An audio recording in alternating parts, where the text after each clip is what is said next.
আজকে ঘুরতে ঘুরতে চলে এসেছিলাম দেবপুকুরে সিদ্ধেশ্বরী মায়ের মন্দিরে।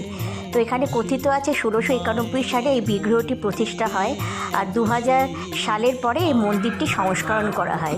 এটা পুরোটাই মার্বেলের। আপনারা দেখুন, এখানে ছবি তোলা নিষিদ্ধ বলে আমি অতটা দেখাতে পারছি না, তবুও চেষ্টা করেছি আপনাদের জন্য দেখানোর।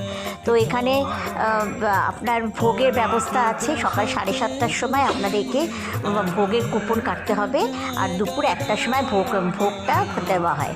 আর এখানে সকাল 7টা থেকে 1টা অবধি খোলা থাকে, বিকেল 5টা থেকে 7টা অবধি খোলা থাকে। এটা প্রথম বৈশিষ্ট্য হচ্ছে যে জানুয়ারি মাসে প্রথম রোববার দিন এখানে অন্নকূট উৎসব হয়।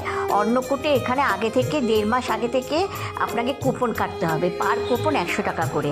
এখনও কুপন কাটা চলছে, এবারে 4 তারিখে পড়েছে। তো আপনারা দেখুন, আপনাদের ভালো লাগবে। আপনারা আসুন একবার। দেবপুকুরে যে কোনো টোটো বা অটোতে দেবপুকুরে সিদ্ধেশ্বরী মন্দির বললেই নিয়ে আসবে আপনাদের।